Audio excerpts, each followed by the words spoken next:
concepts behind the life of man, that we already explained earlier. V'kol shekain, and that was already there from the initial design of the world. But certainly this is true. Achrei sherabu al kilkulam ba'olam mitzad chatoim al chatoim. How much more so this is true once we've already compounded this with sin upon sin, that are gedolim v'atzuim, that are very great and very powerful, shenasu bay, that happened in the world. So through all of that, the hiddenness has increased, and the goodness has become more hidden.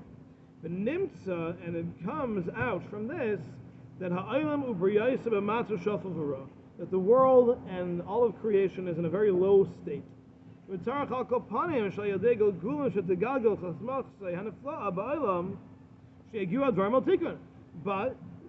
it has to be worked out that the world should reach tikkun, the world should reach a place where things are corrected, where things are working, things are where they need to be.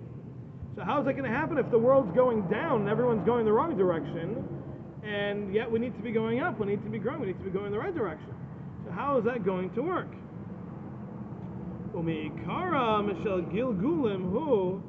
And one of the main aspects of this cycle is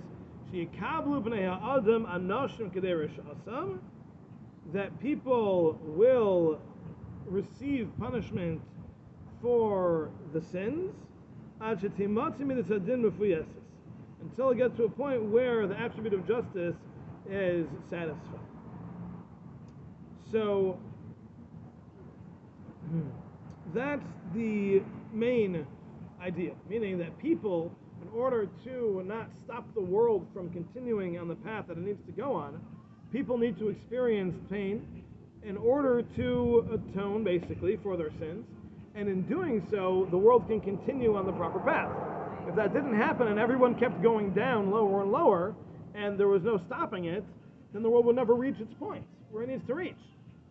Last time that happened, Hashem had to flood the world and start over again, because we had gotten to a point where we weren't going to make it back up ever, even through what we were experiencing.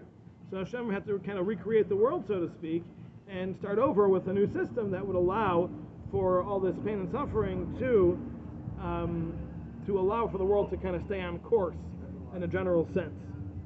But now he continues and gets back to where he started. V'ulam, Seder ha'adon baruch hu, Hashem arranged shehashleimim v'chashuvim, that the righteous and perfect people yuchlu l'sakim b'adachayrim, they are able to create and attain a degree of perfection that will accomplish for the others, as we mentioned earlier.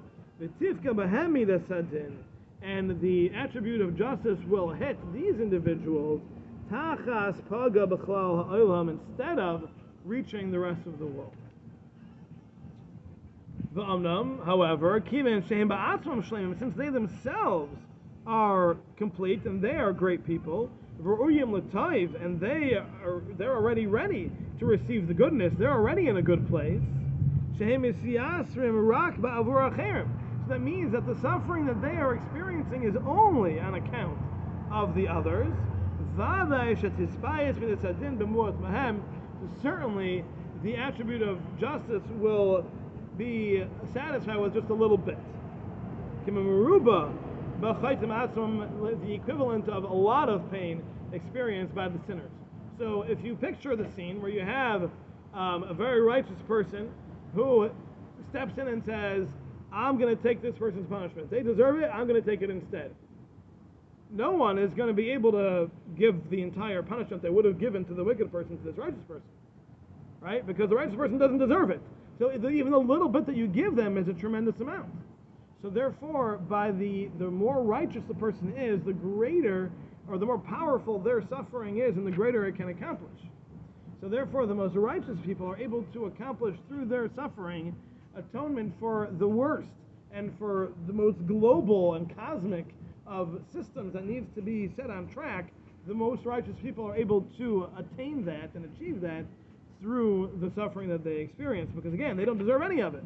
If they don't deserve any of it, certainly even a little bit of pain to them is completely undeserved and will be very powerful. And not only that, but through this, their own merits increase. And their strength increases. And certainly they are able to fix that which the others had broken. And this means not only are they able to fix that which their own generation had ruined,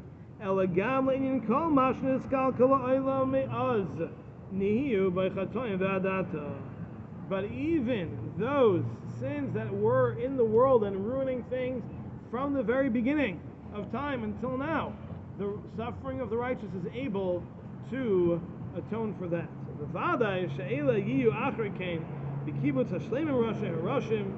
Certainly those individuals will be amongst the perfect ones in the world to come, who are the head of the heads, and are the closest to Hashem. So what we've said over here, and I wanted to read through the whole thing so you get the whole picture. What we're saying over here is that the righteous people are able to receive suffering, and that will accomplish for everybody else. That will achieve atonement not only for individuals who are connected to them, but even things on a world scale for their time, and not only for their time, but for the past as well. And some of the commentators talk about even for the future perhaps, but certainly for the past, the way the Ramchal says it. And that is because they are so undeserving. So the things that they do, because they are the heads, everything is connected to them, so their suffering is able to atone for everybody else. So a very, very powerful concept that Ramchal is saying is another way that Hashem gets people into the world to come, by using the righteous and their suffering to achieve atonement. All right? Very good.